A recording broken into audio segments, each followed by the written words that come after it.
Dotado desse nobre agregado da virtude, essa nobre contenção das faculdades sensoriais, essa nobre atenção plena e plena consciência, ele procura um local isolado. Na floresta, à sombra de uma árvore, uma montanha, uma ravina, uma caverna ou em uma encosta. Um cemitério, um matagal, um espaço aberto, uma cabana vazia. Depois de amolar alimentos, após a refeição, ele senta com as pernas cruzadas, com o corpo ereto e coloca a atenção plena à sua frente. Abandonando a cobiça pelo mundo, ele permanece com a mente livre de cobiça. Ele purifica a sua mente de cobiça, da cobiça. Abandonando a má vontade, ele permanece com a mente livre da má vontade. Com compaixão pelo bem-estar de todos os seres vivos, ele purifica a sua mente da má vontade. Abandonando a preguiça e o torpor, ele permanece livre da preguiça e do torpor, perceptivo à luz, atento e plenamente consciente. Ele purifica a sua mente da preguiça e do torpor. Abandonando a inquietação e a ansiedade, ele permanece calmo, com a mente em paz. Ele purifica a sua mente da inquietação e da ansiedade. Abandonando a dúvida, ele permanece assim, tendo colocado de lado a dúvida, superado a dúvida, sem perplexidade em relação às qualidades mentais hábeis. Ele purifica a sua mente da dúvida. Então, voltando ao Kayagatasati, o Buda vai falar sobre os dhyanas. Novamente, bhikkhus, um bico afastado dos prazeres sensuais, afastado das qualidades não hábeis, entra e permanece no primeiro dhyana, que é caracterizado pelo pensamento aplicado e sustentado, com êxtase e felicidade nascidos do afastamento. Ele permeia, impregna, cobre e preenche o corpo com êxtase e felicidade nascidos do afastamento. Não há nada em todo o corpo que não esteja permeado pelo êxtase e felicidade nascidos do afastamento. É como se um banhista habilidoso, seu aprendiz, vertesse pó de banho numa bacia de latão e o misturasse, borrifando com água, de tempos em tempos, de forma que essa bola de pó de banho, saturada, carregada de umidade, permeada por dentro e por fora, no entanto não pingasse. Assim o bico permeia, cobre e preenche o corpo com êxtase e felicidade nascidos do afastamento. Novamente, bhikkhus, abandonando o pensamento aplicado e sustentado, um bico entra e permanece no segundo dhyana, que é caracterizado pela segurança interna e perfeita unicidade da mente, sem o pensamento aplicado e sustentado, com o êxtase e a felicidade nascidos da concentração. Ele permeia, impregna, cobre e preenche o corpo com êxtase e felicidade nascidos da concentração. Não há nada em todo o corpo que não esteja permeado pelo êxtase e felicidade nascidos da concentração, como um lago sendo alimentado por uma fonte de água interna, não tendo um fluxo de água do leste, oeste, norte ou sul, nem os céus periodicamente fornecendo chuvas abundantes, de modo que a fonte de água interna permeia, impregna, cobre e preenche o lago de água fresca, sem que nenhuma parte do lago não esteja permeada pela água fresca. Assim também o bico permeia, impregna, cobre e preenche o corpo com êxtase e felicidade nascidos da concentração. Assim também é como um bico desenvolve atenção plena no corpo. Novamente, abandonando o êxtase, um bico entra e permanece no terceiro dhyana, que é caracterizado pela felicidade sem o êxtase, acompanhada pela atenção plena, plena consciência e equanimidade, acerca do qual os nobres declaram: ele permanece numa estada feliz, equânime e plenamente atento. Ele permeia, impregna, cobre e preenche o corpo com a felicidade despojada do êxtase, de forma que não exista nada em todo o corpo que não esteja permeado com a felicidade despojada do êxtase. Como num lago que tenha flores de lótus azuis, brancas ou vermelhas. Podem existir algumas flores de lótus azuis, brancas ou vermelhas que, nascidas e tendo crescido na água, permanecem imersas na água e florescem sem sair de dentro da água. de forma que elas permanecem permeadas, impregnadas, preenchidas com água fresca da raiz até a ponta, e nada dessas flores de lótus permanecesse sem estar permeado pela água fresca. Assim também o bico permeia e emprega, cobre e preenche o corpo com a felicidade despojada do êxtase. Novamente bicos, com o completo desaparecimento da felicidade, um bico entra e permanece no quarto dhyana, que possui nem felicidade nem sofrimento, com a atenção plena e a equanimidade purificadas. Ele permanece permeando o corpo com a mente pura e luminosa, de forma que não exista nada em todo o corpo que não esteja permeado pela mente pura e luminosa, como se um homem estivesse enrolado da cabeça aos pés com um tecido branco, de forma que não houvesse nenhuma parte do corpo que não estivesse coberta pelos tecidos brancos. Assim também o bico permanece permeando o corpo com a mente pura e luminosa. Não há nada no corpo que não esteja permeado por essa mente pura e luminosa. Enquanto ele assim permanece diligente, ardente e decidido, as intenções e memórias da vida em família são abandonadas. Assim também é como um bico desenvolve a atenção plena no corpo.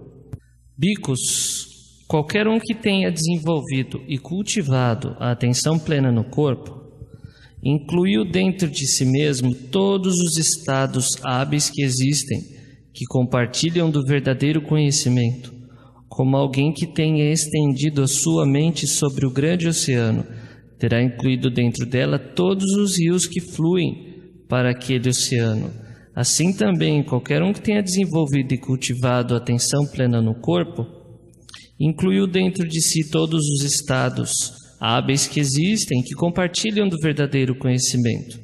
E como, bicos, ocorre a contenção? Neste caso, ao ver uma forma com o olho, um bico não se empenha pela forma prazerosa e não repele a forma desprazerosa.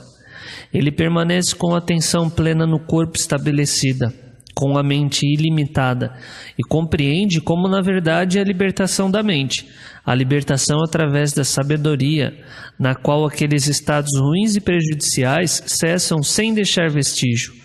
Ao ouvir um som com o ouvido, ao perceber um objeto mental com a mente, ele não se empenha pelo objeto mental prazeroso e não repele o objeto mental desprazeroso.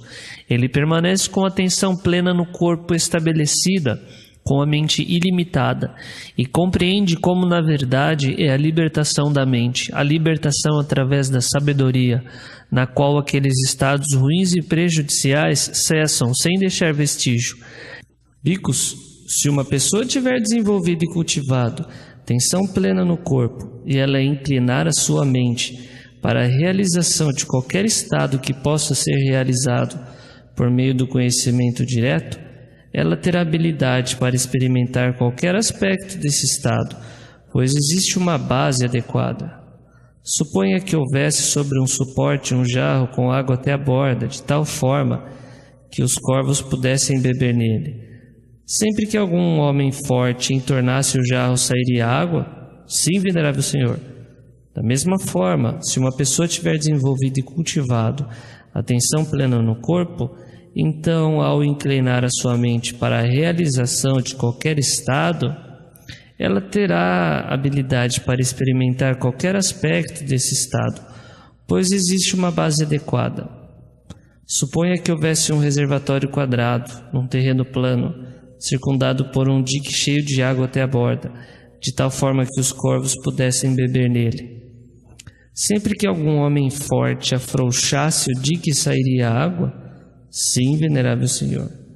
Da mesma forma, se uma pessoa tiver desenvolvido e cultivado a atenção plena no corpo, ela terá habilidade para experimentar qualquer aspecto desse estado, pois existe uma base adequada.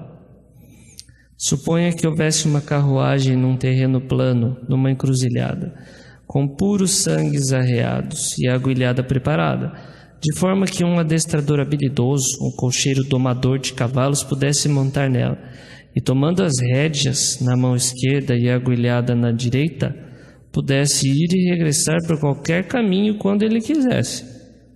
Da mesma forma, se uma pessoa tiver desenvolvido e cultivado A atenção plena no corpo, ela terá habilidade para experimentar qualquer aspecto desse estado, pois existe uma base adequada.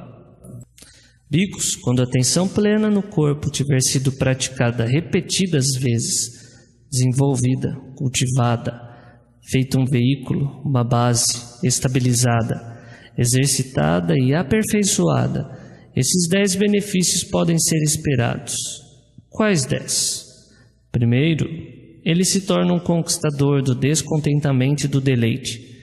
E o descontentamento não o conquista, ele permanece subjugando o descontentamento e o deleite sempre que esse surgir. Segundo, ele se torna um conquistador do medo, do terror. E o medo e o terror não o conquistam. Ele permanece subjugando o medo e o terror sempre que estes surgirem. Terceiro, ele suporta o frio, o calor, a fome, a sede, o contato com moscas, vento, sol e coisas rastejantes. Ele suporta palavras hostis, indesejáveis, e sensações corporais que são dolorosas, torturantes, penetrantes, cortantes, desagradáveis, agonizantes e que ameaçam a vida. Ele obtém de acordo com a sua vontade, sem problemas ou dificuldades, os 4 jhanas, que constituem a mente superior e proporcionam um estado prazeroso aqui e agora. Com a sua mente dessa forma, concentrada, purificada, luminosa, pura, imaculada, livre de defeitos, flexível, maleável, estável e atingindo a imperturbabilidade, ele a dirige e a inclina para o conhecimento e visão. Ele discerne: esse meu corpo, composto de forma material, consistido dos 4 grandes elementos, nascido de mãe e pai, alimentado com arroz e mingau, está sujeito à impermanência, a ser gasto e pulverizado, a dissolução e a desintegração, e essa minha consciência está apoiada nele, atada nele, tal como se existisse uma linda pedra de berilo, da mais pura água, com 8 facetas, bem lapidada, clara, límpida, possuindo todas as boas qualidades, e através dela fosse passado um fio azul, amarelo, vermelho ou branco. Então um homem com uma boa visão, tomando a pedra nas mãos, a examinaria da seguinte forma: esta é uma bela pedra de berilo, da mais pura água, com 8 facetas, bem lapidada, clara e límpida, possuindo todas as boas qualidades, e através dela passa um fio azul, amarelo, vermelho, branco. Da mesma forma, com sua mente dessa forma, concentrada, purificada, luminosa, pura, imaculada, livre de defeitos, flexível, maleável, estável, atingindo a imperturbabilidade, ele a dirige e a inclina para o conhecimento e visão. Ele discerne: este meu corpo composto de forma material, consistindo dos 4 grandes elementos, nascido de mãe e pai, alimentado com arroz e mingau, está sujeito à impermanência, a ser gasto e pulverizado, à dissolução e desintegração, e a minha consciência está apoiada nele, atada nele. O corpo feito pela mente, com a sua mente dessa forma, concentrada, purificada, luminosa, pura, imaculada, livre de defeitos, flexível, maleável, estável, e atingindo a imperturbabilidade, ele a dirige e a inclina para criar um corpo feito pela mente. Deste corpo ele cria um outro corpo, dotado de forma, feito pela mente, completo com todas as suas partes, sem defeito em nenhuma das faculdades, tal como se um homem fosse tirar uma flecha do seu estojo. O pensamento lhe ocorreria: esse é o estojo e esta é a flecha. O estojo é uma coisa, a flecha é outra. Porém, a flecha foi tirada do estojo. Ou como se um homem fosse tirar uma espada da sua bainha. O pensamento lhe ocorreria: essa é a espada e esta é a bainha. A espada é uma coisa, a bainha é outra. Porém, a espada foi tirada da bainha. Ou como se um homem puxasse uma cobra da sua pele morta. O pensamento lhe ocorreria: essa é a cobra e esta é a pele. A cobra é uma coisa, a pele é outra. Porém, a cobra foi puxada da pele. Da mesma forma, com a sua mente dessa forma, concentrada, atingindo a imperturbabilidade, ele a dirige e inclina para criar um corpo feito pela mente, perfeito e completo com todas as suas partes, e sem defeito nas faculdades dos sentidos. Os poderes supra-humanos. Com a sua mente assim, concentrada, atingindo a imperturbabilidade, ele exerce os vários tipos de poderes supra-humanos.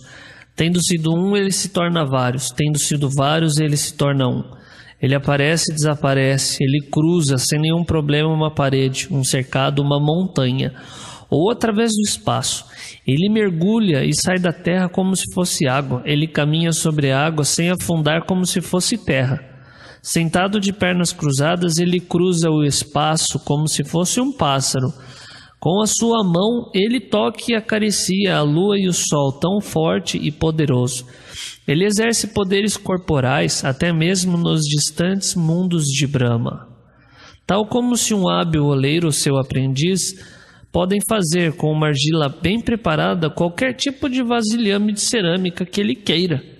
Ou como um hábil escultor de marfim ou seu aprendiz podem fazer com marfim bem preparado qualquer tipo de trabalho em marfim que ele queira. Ou como um ouvires e o seu aprendiz podem fazer com um ouro bem preparado qualquer peça de ouro que ele queira. Da mesma forma, com a sua mente concentrada, purificada, pura, imaculada, que seria a mente do quarto dhyana, ele a dirige e inclina para os modos de poderes supra-humanos. Ele exerce vários tipos de poderes supra-humanos. O elemento do ouvido divino. Com a sua mente assim concentrada, purificada, luminosa, pura, imaculada, livre de defeitos, flexível, maleável, ele a dirige e inclina para o elemento do ouvido divino.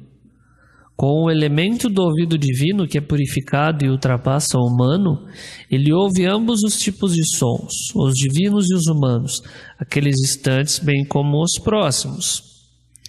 Com a sua mente assim concentrada, purificada, pura e luminosa, ele compreende a mente dos outros seres, das outras pessoas, abarcando-as com a sua própria mente.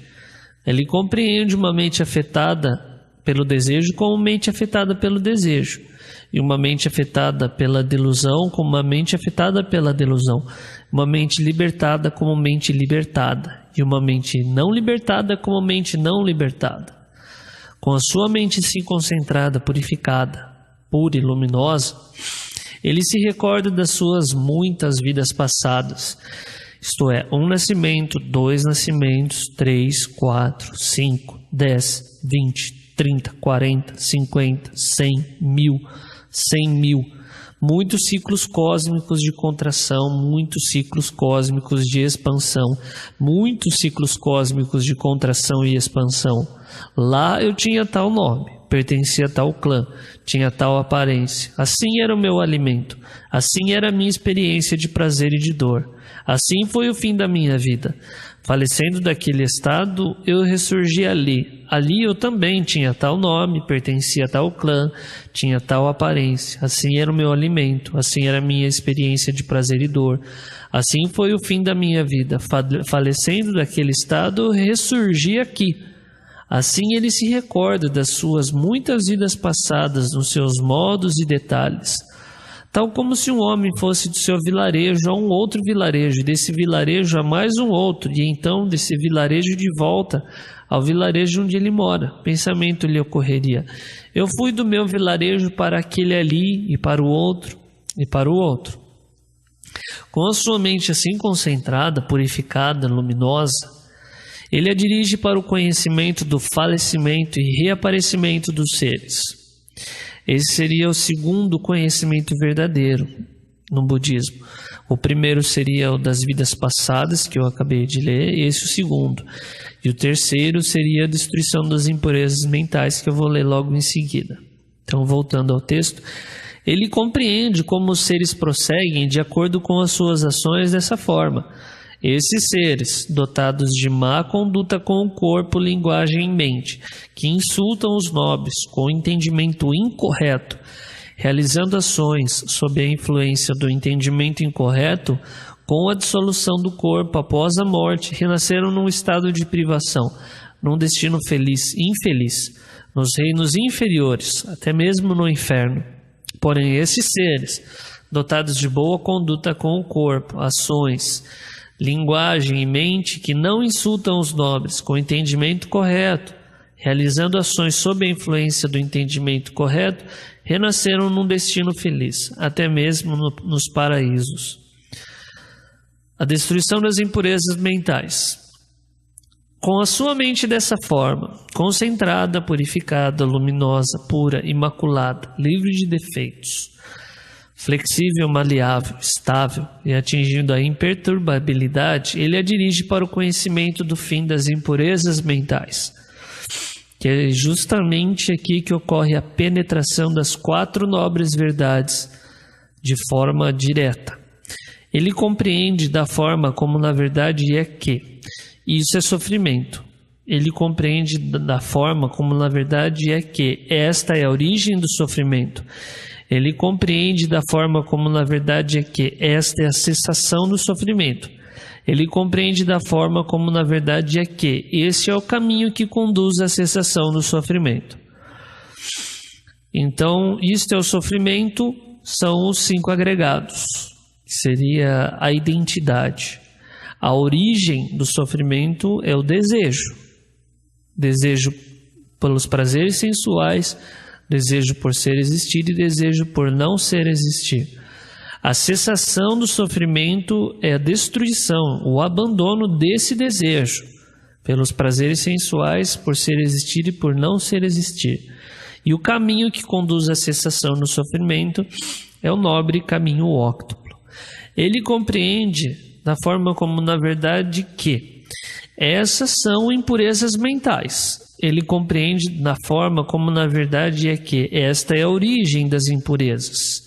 Ele compreende da forma como na verdade é que esta é a cessação das impurezas. Ele compreende da forma como na verdade é que este é o caminho que conduz à cessação das impurezas.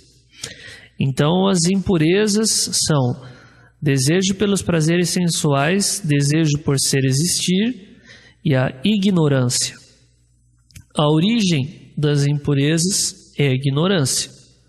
A cessação das impurezas é a cessação da ignorância, ou seja, da sabedoria.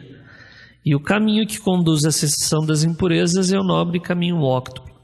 Então é por isso que o Buda demonstra aqui primeiro que o insight é em cima primeiro do sofrimento e depois em cima das impurezas, porque a causa das impurezas é a ignorância, e a ignorância é justamente o desconhecimento das 4 nobres verdades.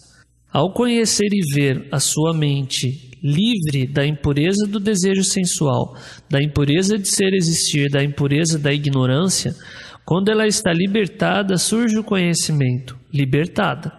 Ele compreende que o nascimento foi destruído, a vida santa foi vivida, o que deveria ser feito foi feito, não há mais vir a ser a nenhum estado.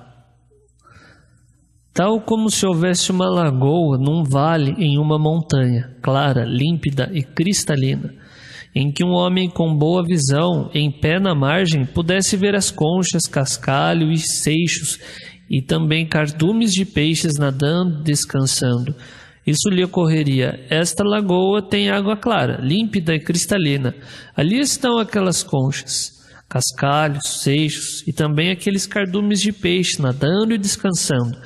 Da mesma forma, com a sua mente dessa forma concentrada, purificada, luminosa, pura, imaculada, livre de defeitos, flexível, maleável, estável, atingindo a imperturbabilidade, ele a dirige para o conhecimento do fim das impurezas mentais.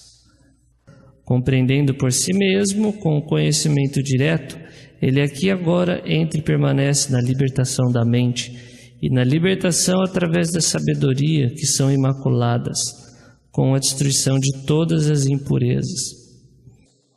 Aqui, um bico afastado das aquisições, com o abandono dos estados prejudiciais, com a completa tranquilização da resistência corporal, Afastado dos prazeres sensuais, afastado das qualidades não hábeis, entra e permanece no primeiro jhana, que é caracterizado pelo pensamento aplicado e sustentado, com o êxtase e felicidade nascidos do afastamento.